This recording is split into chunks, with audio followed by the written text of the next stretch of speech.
Hello students, good morning to all of you. Myself RB Shukla, 12th class English medium, Hindi medium both दोनों के लिए video जारी किए जा रहे हैं। देखिए, हिंदी मीडियम वालों के लिए थोड़ी सी प्रॉब्लम क्रिएट हो सकती है। उसकी वजह यह है क्योंकि यहाँ पर मैं जो चीज़ें डिस्कस कर रहा हूँ वो इंग्लिश में है और हिंदी में भी मैं डिस्कस किए दे रहा हूँ। उसके लिए कोई प्रॉब्लम नहीं है आप लोगों को।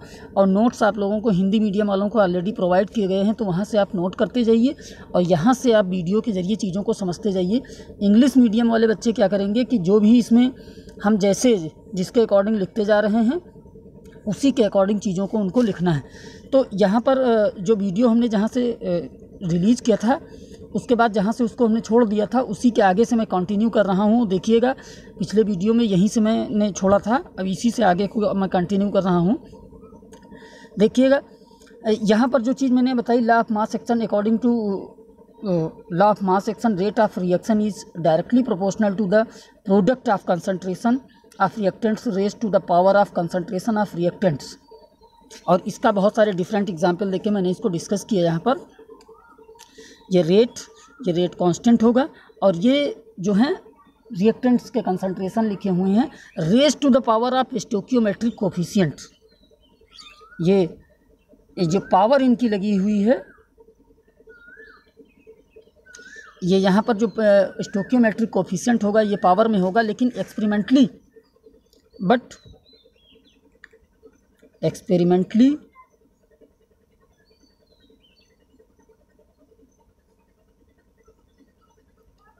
it is clear that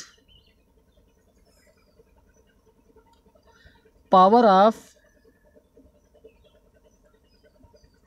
concentration of reactant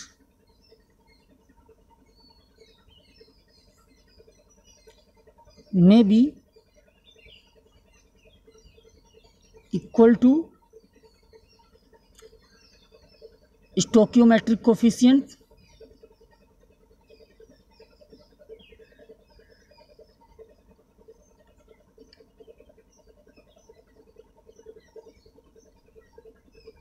और नॉट।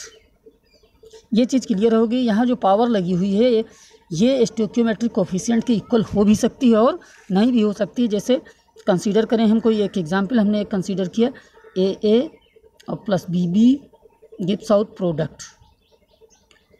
यहाँ पर चीज़ों को समझने का प्रयास करिएगा, बहुत इंपॉर्टेंट टॉपिक है ये। ए आपने कंसीडर किया ये, और इसका अगर हम एक्सप्रेस रेट इक्वेशन लिखने जाएं तो ये हम लिखेंगे के A to the power A और B to the power B. ये ए और बी जो होती हैं ये वैल्यूज जो हैं यहाँ पर हमने पुट की हैं। अब इसको हम अगर रेट लॉ एक्सप्रेशन लिखें, क्या लिखें? Rate law. ये एक्सपेरिमेंटली कैलकुलेटेड है और वो जो हमने लिखा है वो लॉ ऑफ मास एक्शन के अकॉर्डिंग है। रेट लॉ एक्सप्रेशन अगर हम लिखेंगे तो उसको इस तरीके से लिखेंगे, rate is equal to k A to the power of x and B to the power of y. A to the power of x and B to the power of y. यहाँ पर देखिए हमने लिखा x और Y. X ए के equal हो भी सकता है और नहीं भी हो सकता है। Where X and Y are experimentally calculated values.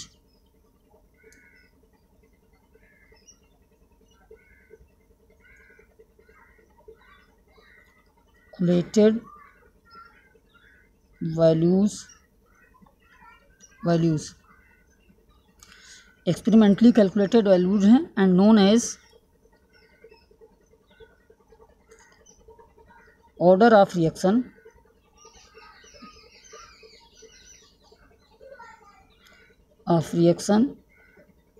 with respect to A and B। X and Y आपके क्या हैं? एक्सपेरिमेंटल कैलकुलेटेड वैल्यूज हैं and known as order of reaction with respect to A and B। इतनी बातें clear हो गई। अब next thing जो है यहाँ पर आप देखिएगा, इसमें समझने का प्रयास करिए। अब हम नेक्स्ट थिंग पढ़ेंगे, order of reaction. Order of reaction. तो इन रेट लॉ एक्सप्रेशन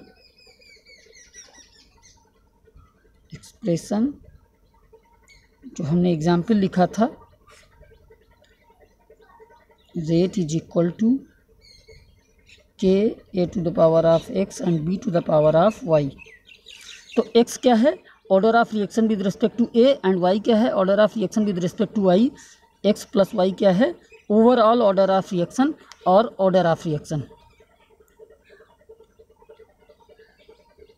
अब ऑर्डर ऑफ रिएक्शन को अगर आपको डिफाइन करना है तो उसके लिए आप क्या करेंगे, it is the sum of power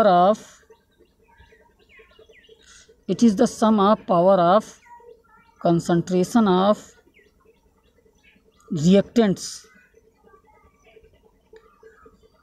in rate law expression।